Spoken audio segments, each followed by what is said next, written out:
ऐतिहासिक, शैक्षणिक, साहित्य व संस्कृतीची जोड म्हणजे स्मार्ट पुणेकर न्यूज.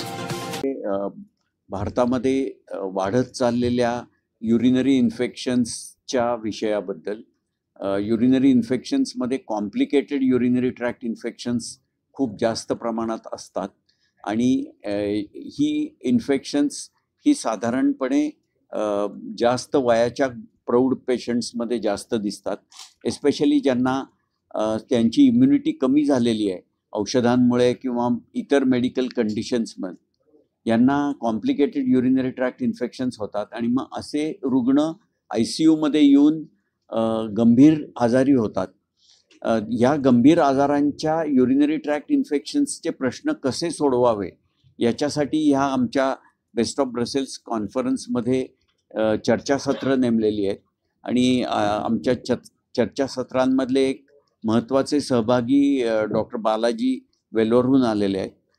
त्यांनी या विषयावर खूप मूलभूत संशोधन करून काही नवीन अँटीबायोटिक्स भारत देशाला देण्यामध्ये मोठा हातभार लावलेला आहे. सर, आता ही 13th एडिशन हो. बेस्ट ऑफ ब्रसेल्स, आतापर्यंत तुम्ही इकडे जे काय डिस्कशन झालंय किंवा त्यातनं काय आउटपुट निघाले, त्याचा सर्वसामान्य माणसाला आतापर्यंत काय फायदा झाला? ही मेनली इंटेन्सिव्ह केअरच्या डॉक्टरांसाठीची कॉन्फरन्स आहे. त्यामुळे आमचा टार्गेट ऑडियन्स जो आहे तो ICUतले डॉक्टर्स हा आमचा टार्गेट ऑडियन्स आहे आणि त्याचे ऑफशूट्स म्हणून कम्युनिटीला मदत व्हावी म्हणून गेली काही वर्ष, गेले 2-3 वर्ष आम्ही ही प्रेस कॉन्फरन्स घेऊन त्या विषयांना प्रेसमध्ये हायलाईट करण्याचा चालू केलेलं आहे. सो आता over a period of time आपल्याला दिसेल की ह्या अटेम्प्ट्सचा, ह्या सहभागाचा काय फायदा होतोय ते. आत्तापर्यंतचा फोकस जो होता तो ICUच्या डॉक्टर्सना नवीन जे पाश्चिमात्य देशांमध्ये जे संशोधन चाललेलं आहे त्याची माहिती देऊन त्यांची ट्रीटमेंटची मोडॅलिटी इम्प्रूव्ह करणे.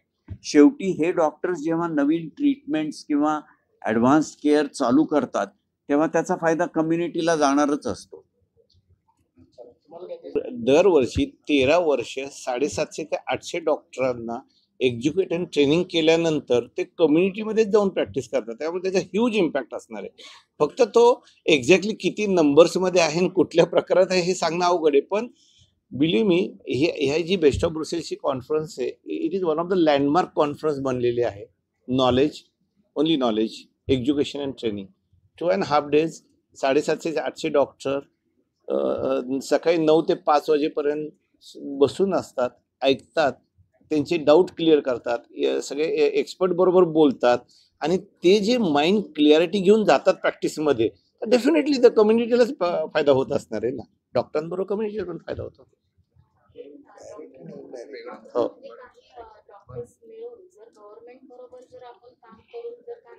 हॉस्पिटलमध्ये जर काही कॅम्पेन किंवा कोणताही करून की अँटीबायोटिक्स किती कोणत्या हॉस्पिटलमध्ये काय प्रमाणात वापरलं जात आहे, हे काही प्रयत्न आपण 100% ही डायनॅमिक प्रोसेस आहे मॅडम, स्टॅटिक नाही आहे. आजची प्रेस कॉन्फरन्स जी होते ना, आम्ही 24/7 ह्यावर काम करत असतो. प्रत्येक हॉस्पिटलला अँटीबायोग्राम असेल, जसं डॉक्टर दीक्षितने सांगितलं. आम्हाला एक्झॅक्टली माहीत असतं की आमच्या ICUज आणि वॉर्डमध्ये कुठले ऑर्गॅनिझम आहेत, कशाला रेजिस्टन्स आहेत. तेव्हा अँटीबायोटिक प्रिस्क्राईब करताना जसं डॉक्टर दीपक गोयलने सांगितलं की पहिला डोस अलाउड असतो त्या डॉक्टरला डोस द्यायला, पण त्यानंतरचे डोसेस हे अँटीबायोग्राम आणि हॉस्पिटलच्या कल्चरनुसार दिले जातात.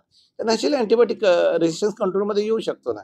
तर ही ongoing dynamic life long process आहे.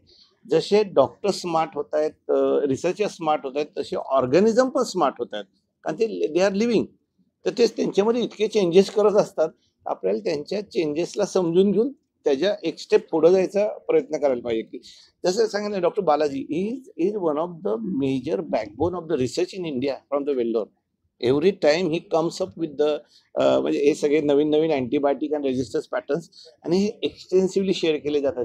बेस्ट ऑफ ब्रुसेल्स सारखे हे बाकीचे आमचे मंथली सिम्पोजियम चालू असतात, CME चालू असतात, ऑनलाईन वेबिनार्स चालू असतात, इंटरपर्सनल डिस्कशन चालू असतात. एज्युकेशन इज द ओनली की टू गेट द सक्सेस. म्हणजे आपल्याला जर मॅक्झिमम इम्पॅक्ट पाहिजे असेल तर आपण एकमेकांशी शेअर करायलाच पाहिजे नॉलेज.